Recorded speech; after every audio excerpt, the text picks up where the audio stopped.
4, 3, 2, 1. Studio Classroom is recording.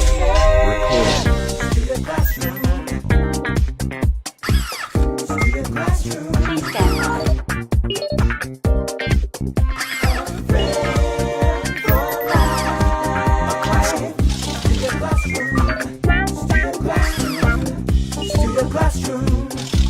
Studio Classroom is on the air. Hello, welcome to Studio Classroom on the air. You're just in time for another great lesson. My name is Gabe. And I'm Anne-Marie. So Gabe, have you ever seen a wild animal in a place you didn't expect? Well, there's a horse right here in the studio. I didn't really expect that, but actually that reminds me of another time. We live near a mountain and there are a lot of frogs close to our house. That's not unusual. However, one day we had some friends over and we were just having a good time, and then someone said, "Is that frog on your kitchen floor real or fake?"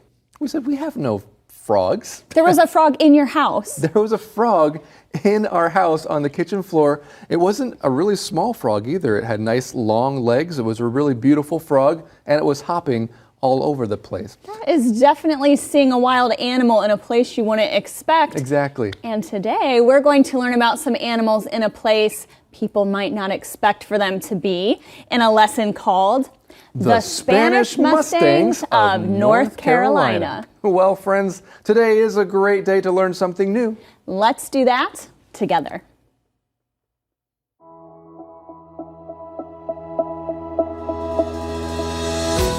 The Spanish Mustangs of North Carolina. Learn about the wild horses of Corolla.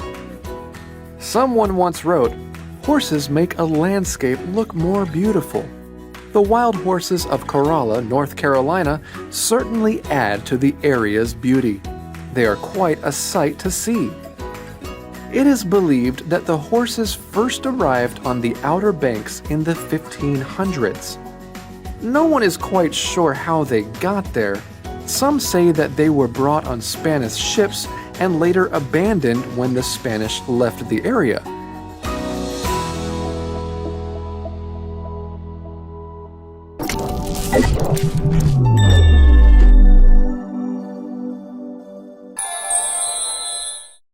Hi everyone, welcome to Language Lab. I'm Jack.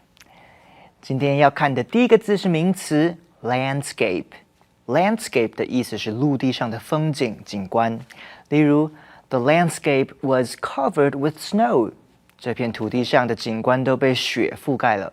或是 In the northeastern part of China, near Mongolia, you will find a desert landscape. 在中国东北方靠近蒙古，你会看到沙漠地形的景观。Landscape 也可以当动词，意思是造景、做景观设计。例如 After the house was built, the yard had to be landscaped.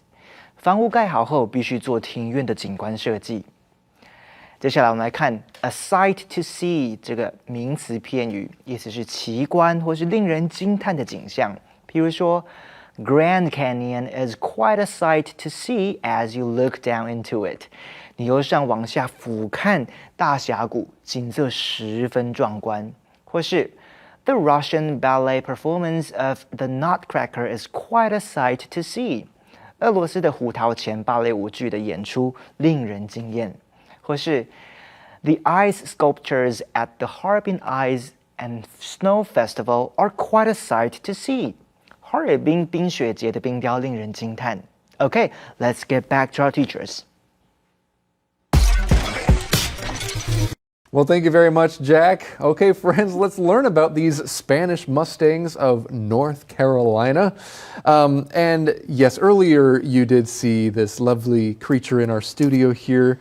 Anne-Marie and I were just talking about whether this is a horse or if it's another kind of related animal. Well, I always thought that horses' ears usually stuck straight up. Okay. I mean, they move around, but generally, just when you see a horse, the ears are going up. Going up. This animal kind of looks like a donkey. That's what I think. Yeah, okay. Well, yes, this might be a fake donkey, not a fake horse. Okay, we can make the ears stick up a little bit right now. Could tie it with the bandana. Yeah, tie it with the bandana later. Yeah, make it stay up there. Well, anyway, friends, we have a lovely donkey in our studio while we learn about Mustangs. There are so many different kinds of equestrians. They all belong to the family equestrian. But we're learning about the wild horses of Kerala. Now, Anne-Marie, when you see this name Kerala, do you want to say Kerala or Corolla? I definitely want to say Corolla. If I just saw this word printed, I would absolutely pronounce it that way. Corolla, right? Corolla. Yeah, that's what I thought as well, but I heard that the locals pronounce it Kerala, and so that's what we just heard in our reading as well. And it doesn't surprise me. In this part of the United States, there is a slightly different accent. We're learning about Mustangs of North Carolina. We would say Carolina. Some people in that part of the United States might say North Carolina. So the speaking is a little bit different, so that's what they call this place. They call it Corolla, not Corolla. I'm not sure if other places call it Corolla. Maybe everyone calls it Corolla as well. And we call it a Southern accent, friends. That type of way of speaking in the United States is considered a Southern accent.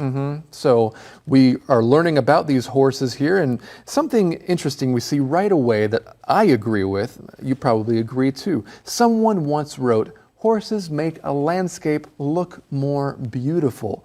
Well, do you agree with that statement, Anne-Marie? Yeah, I think so. You can see in our picture we have here, look at this beautiful, picturesque area with a lake and vegetation there. That horse just really adds something to it. Yeah, I think so as well. It's a nice looking landscape by itself, but yeah, having that horse there just does make it more beautiful. And I like that you used the words add to. Our lesson does as well. The wild horses of Corolla, or Corolla, North Carolina, certainly add to the area's beauty.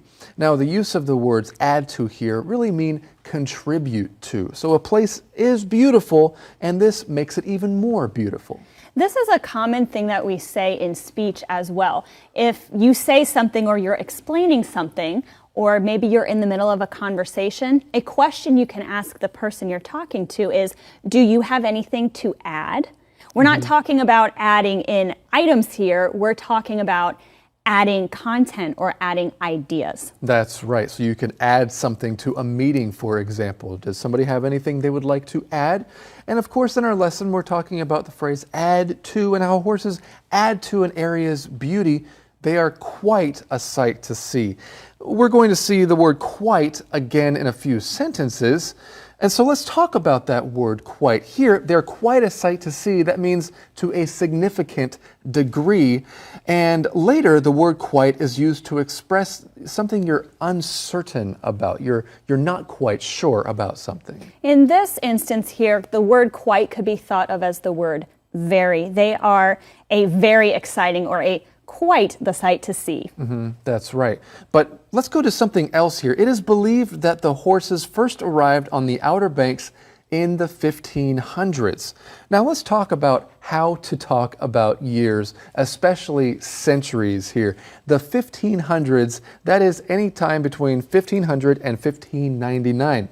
But there's another way to talk about that entire century, right, Anne-Marie? Yeah, when we say the years 1500 to 1599, that's referred to as the 16th century. That's right. And it's the same in Chinese, as you know, friends. 21世纪, right? 21世纪. And that's talking about the 21st century, and that's the century we're living in right now, the 2000s, right? 2000 to 2099.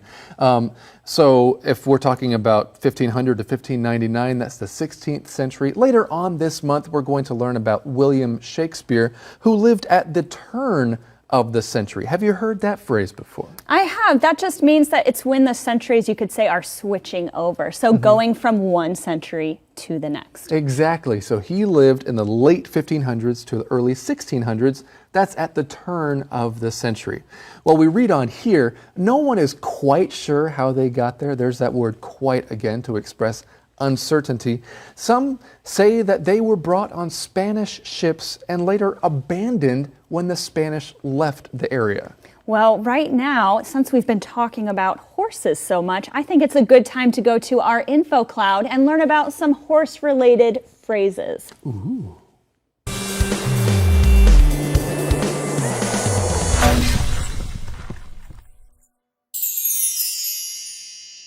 Hello friends, welcome to InfoCloud.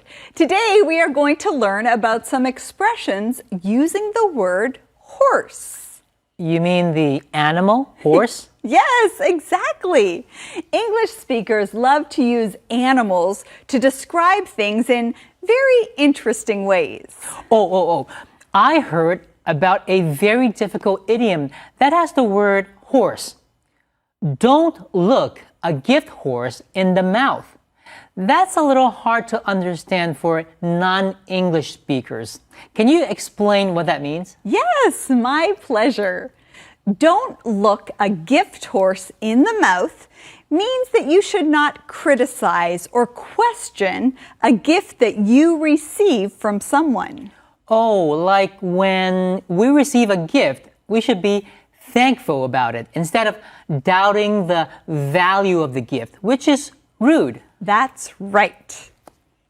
But what does that have anything to do with the horse? Well, in the old days, people would check the teeth of horses to find out about their ages. So, don't look a gift horse in the mouth is saying that you don't even check the quality of the gift. You just take it. 今天要分享的这个谚语相当发人省思。Don't look a gift horse in the mouth. Gift horse 的意思是人家送你的一匹马，或者是一个礼品。通常 gift horse 被视为是有问题的马才会送给你。Don't look a gift horse in the mouth 就是在表达不要嫌弃人家送给你的礼物，要以一颗感恩的心收下它。在以前的年代，人们会检查马儿的牙齿来确定它的年纪，因为越年轻越能跑。Don't look a gift horse in the mouth 就是在说不要去检视礼物的品质或是价值，只要是送你的，你就要有感恩的态度。这就是今天的 InfoCloud， 我们下次云端见。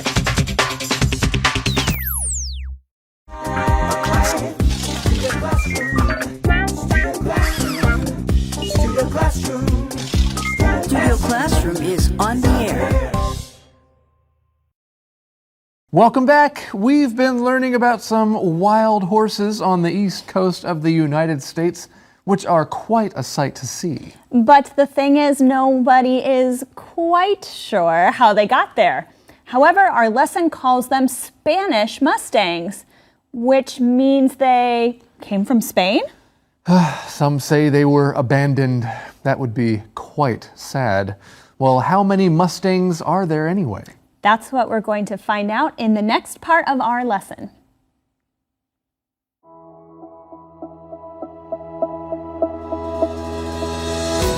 The Spanish Mustangs of North Carolina. In 1926, National Geographic counted more than 5,000 Mustangs living on the Outer Banks.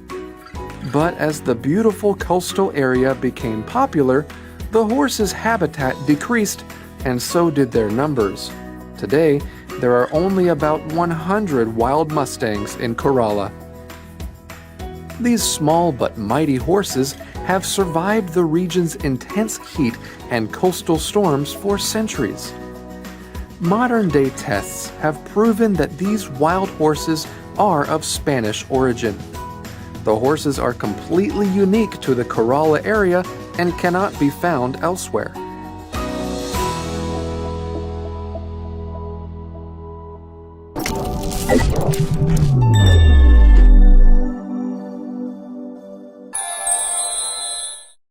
接下来我们来看 mighty 这个形容词，在文章里 mighty 的意思是强壮有力的。譬如 Even though he was a slave, Spartacus was a mighty warrior in the Roman Republic. Spartacus 在罗马共和国里虽然是奴隶，却是一名孔武有力的战士。或者 General Lee is leading his mighty army to fight against the country's enemies. 李将军正带领强大的军队为国抗敌。Mighty 也可以做副词，跟 very 一样的意思，是比较不正式的用法。例如 ，Mary made a mighty fine dinner for us last night. Mary 昨天晚上为我们做了一顿超级精致的晚餐。最后，我们来看 origin 这个名词，在文章里 origin 的意思是起源。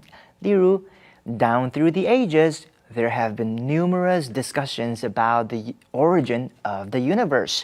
长久以来，关于宇宙的起源已被讨论过无数次了。而 country of origin 意思是出生国或是原产国。来看这个例句 ：Please tell me your country of origin. 请告诉我你的出生国。Origin 也指源头或是水源地，譬如说。The origin of the Mississippi River is Lake Itasca in Minnesota. 密西西比河的源头是明尼苏达州的艾塔斯卡湖。All right, let's get back to our teachers. Well, Jack, you did a mighty fine job there in the language lab. Friends, let's continue learning about these Mustangs. We learned earlier they were abandoned. In 1926, National Geographic counted more than 5,000 Mustangs living on the Outer Banks. That's quite a few Mustangs. Well, we read on here, but as the beautiful coastal area became popular, the horses' habitat decreased, and so did their numbers. Well, let's talk for a minute about what that phrase means when our article says their habitat decreased. What does that word habitat make you think of? Okay, well, a habitat is the place where something lives, especially an animal. We don't usually talk about a human's habitat, although I guess we could, but usually it refers to the natural place that this animal naturally lives or usually lives. That's a good point. I do often hear the word habitat used with the word natural.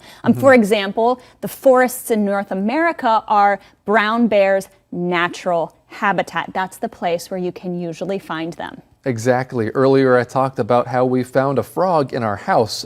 That is not the frog's natural habitat. If it lived with us for a while, it would become his habitat, but it's not its natural habitat. Well, it says in our article here that the horses, these Mustangs, their habitat decreased.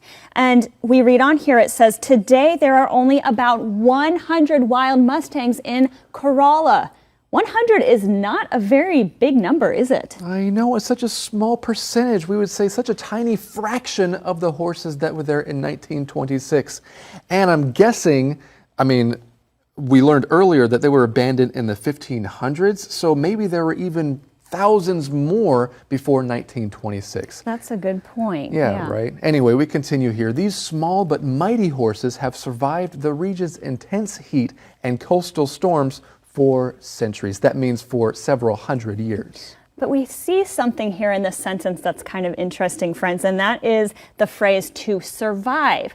Now here it has a pretty obvious meaning when it comes to horses, doesn't it? Exactly. Survive really means to live through or exist after something, especially something that's kind of dangerous or difficult. Have you ever heard someone ask you, did you survive work last week? Or did you survive that test last week? They don't really mean that you could have died from that situation. Although I'm sure maybe one or two people in history have died after taking a test. But you're right, that's kind of a fun way that we usually say this word survive. Oh, I'm so glad I survived that meeting. It was so long and boring. Well, we read on here, friends, about our Mustangs. Modern day tests have proven that these wild horses are of Spanish origin. The horses are completely unique to the Corolla area and cannot be found elsewhere. This phrase unique to is not like the phrase native to, okay? It's a little different. It could mean existing only in a particular place or existing only in relation to a particular person or people. This doesn't always have to do with animals. Here's an example for you, friends. When visiting Tokyo, you may see some fashion styles that are completely unique to that city. Okay, that means you're probably not going to see those styles anywhere else in the world. That's kind of what the word elsewhere means, anywhere else, or sometimes it could mean somewhere else. But right now it's time for us to see how the word origin is used in a skit.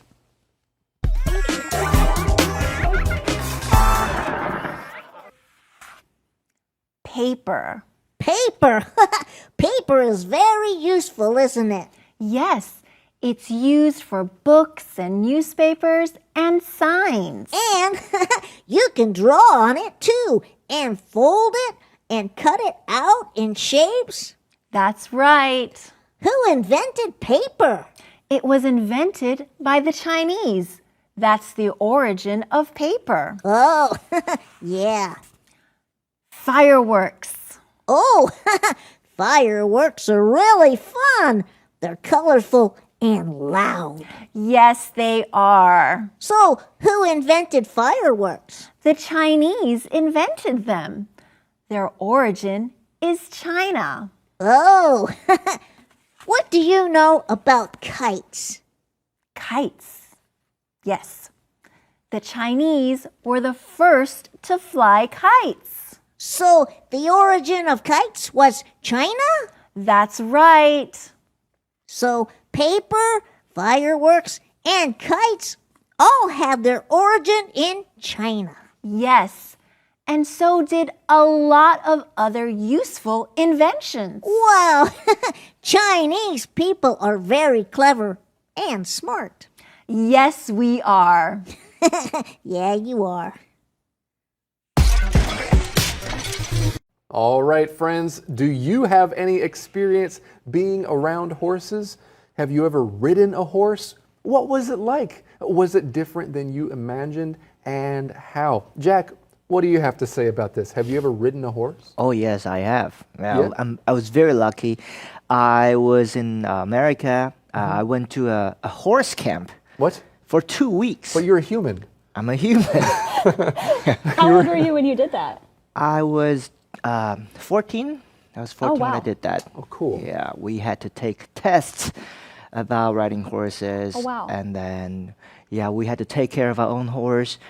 每天早上一起床6点钟起床，就是先去清理马房啊、马厩，然后帮马梳毛啊，整个身体要梳啊，要梳很久啊，然后要清他们的那个很臭的东西呀、对，养分啊，然后还要跟他们讲话啊，跟他们讲好话啊，然后不要跟他们讲坏话。不能讲坏话，然后因为马自己有自己的脾气，所以你要去认识你的马，然后跟他建立一个很好的 relationship， 然后到最后你要可以在马背上做空中飞人的动作。Wow, you even got to learn how to be a horse acrobat. You had some pretty interesting experiences with horses. 2 whole weeks. I think he's pretty lucky.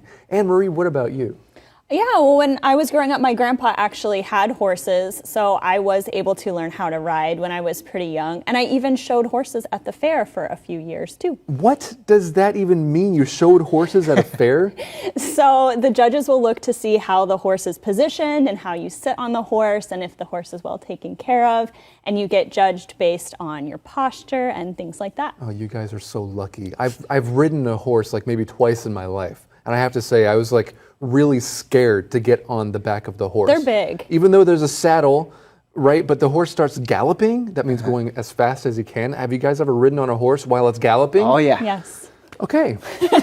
Well, friends, what about you? There are so many different words you can learn that are related to horses, but maybe tell someone about your experience with horses in English. And we're going to learn some more important things about human interaction with the wild mustangs of Kerala. So be sure to join us next time right here on Studio Classroom. Cares at all times. A friend endures at all times. A good friend lasts a lifetime.